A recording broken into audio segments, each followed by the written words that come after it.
জেনে রেখে দেন, লন্ডন থেকে একটা ম্যাগাজিন বেরোয়। এই ম্যাগাজিনটার নাম হলো, বাইরা আমার, তরুণ যুবকেরা, মুরব্বিয়ানেরা আমার, হে মুরব্বিয়ানেরা, এই ম্যাগাজিনটা হলো দ্য ইকোনমিস্ট। হে তো জওয়ান যুবকেরা, এই ম্যাগাজিনে 2026 সাল সম্পর্কে একটা চিত্র অঙ্কন করা হয়েছে, একটা গোলাকার ছবি অঙ্কন করা হয়েছে। ছবির মধ্যে সিম্বলিক চিত্র অঙ্কন করা হয়েছে।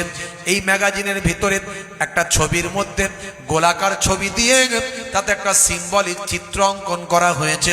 2026 সালে কি হতে পারে, যারা গবেষক গবেষণা করে তারা ভবিষ্যৎটা সেখানে একটা ছবির আকারে ফোটানোর চেষ্টা করেছে। হে তরুণ যুবকেরা, আমরা বলি ভবিষ্যতের খবর আল্লাহ ছাড়া কিছু জানে না, কিন্তু বিজ্ঞান গবেষকরা বা এরা যারা গবেষণা করেন, যারা ভবিষ্যৎ নিয়ে চিন্তা করেন, তারা কিন্তু বিভিন্ন সিম্বল নিয়ে চিন্তা করেন, বিভিন্ন বা আমার দেশের অবস্থা নিয়ে আগামী দিনের পরিকল্পনা তারা দূরদর্শিতা নিয়ে চিন্তা করেন। যে কথাগুলো বলেন তার অনেকটা তারা মিলে যায়, এই অনেকটা কথাই তাদের মিলে যায়। এরকম একটা জার্নাল, এরকম একটা ম্যাগাজিন, সেই ম্যাগাজিনের তথ্য বলছে 2026 সালটা বিশ্বের মানুষের জন্য ভয়ঙ্কর বছর। এই বছরটা ভয়ঙ্কর, ওই ম্যাগাজিনে বলা হয়েছে, আমি বলছি না।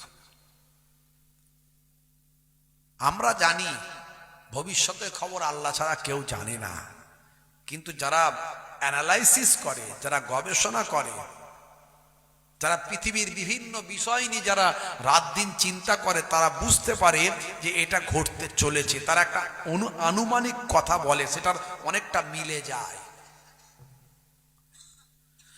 হে তরুণ যুবকেরা, হে আমার বন্ধুরা, শুনে রেখে দিন বাবা, জেনে রেখে দেন। হে মুসলমান, একটু লক্ষ্য করুন, 2026 সাল সম্পর্কে তারা বলেছে যুদ্ধ কিন্তু তোর গোড়ায় হতে পারে, একটা মহাযুদ্ধ হতে পারে। এই মহাযুদ্ধ যদি 2026 সালে লেগে যায়, এটা পৃথিবীর চরম ক্ষতি হবে। হে যুবকেরা, পৃথিবীর 1/3 মানুষ মারা যেতে পারে।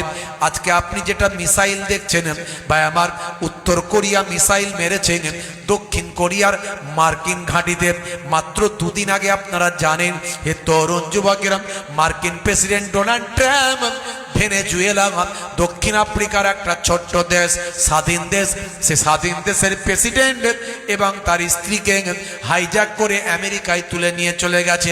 আমেরিকার আদালতে তাদের বিচারের ব্যবস্থা করা হয়েছে। অথচ এই ভেনেজুয়েলার ভাই আমার প্রেসিডেন্টের বন্ধু দেশ হলো চীন, রাশিয়া এবং উত্তর কোরিয়া এবং ইরান। তারা কিন্তু ভীষণভাবে ক্ষুব্ধ হয়েছে, ক্ষেপে উঠেছে। উত্তর কোরিয়া ভাই আমার আমেরিকার যে ঘাঁটি আছে সেই ঘাঁটিতে অ্যাটাক করে দিয়েছে। হে তরুণ যুবকেরা,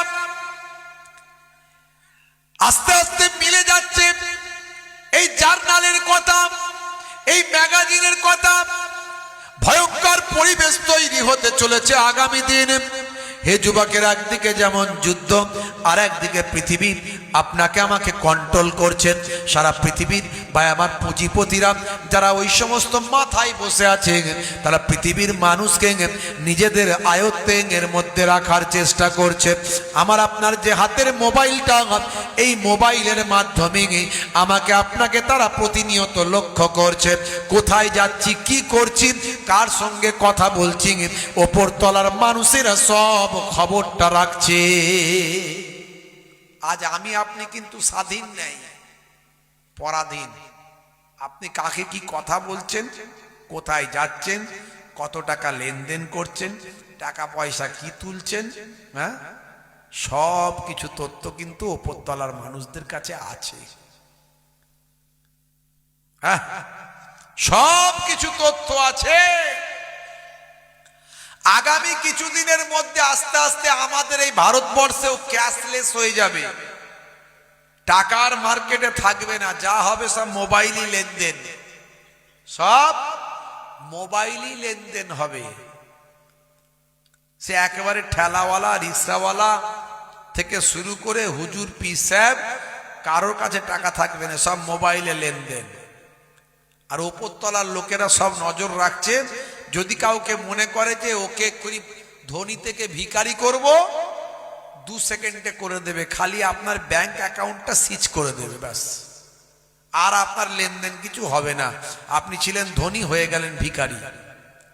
টাকা তো সব ব্যান্ড হয়ে যাবে। 2000 টাকার নোট আর চলে না, আগামী কিছুদিনের মধ্যে 500 টাকার নোটও আর চলবে না। কিভাবে বিশ্বের মানুষকে কন্ট্রোল করা হচ্ছে একবার ভাবুন। আপনার কোনো স্বাধীনতা বলে কিছু আর থাকবে না। আর যুদ্ধ আপনার দোরগোড়ায় চলে আসবে, যুদ্ধ আপনার দোরগোড়ায়। এখন আমরা দেখছি যে মধ্যপ্রাচ্যে যুদ্ধ চলছে, লড়াই চলছে, মিসাইল পড়ছে। একদিন দেখবেন আপনার ঘরের সামনে মিসাইল পড়ছে, শুরু হয়ে যাবে এরকম পরিস্থিতি। ভয়ঙ্কর দিন আসছে আমাদের মাঝখানে। তা আমরা বাঁচবো কেমন করে, চলবো কেমন করে, কি করবেন আপনি? হে তরুণ যুবকেরা, হে আমার বন্ধুরা, শুনে রেখে দিন বাবা, জেনে রেখে দেন। হে মুসলমান, একটু লক্ষ্য করুন।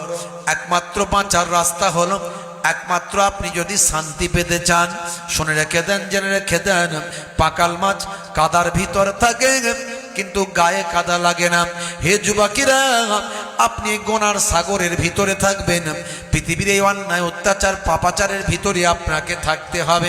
কিন্তু আপনি যদি আল্লাহ এবং রাসূলের দেখানো পথে চলেন, মনে রাখবেন ওই পাকাল মাছের মতো গায়ে যেমন কাদা লাগে না, আপনাকে আমাকে কোনো রকম অন্যায় পাপ অত্যাচার পাপাচার কোনো রকম গ্রাস করতে পারবে না।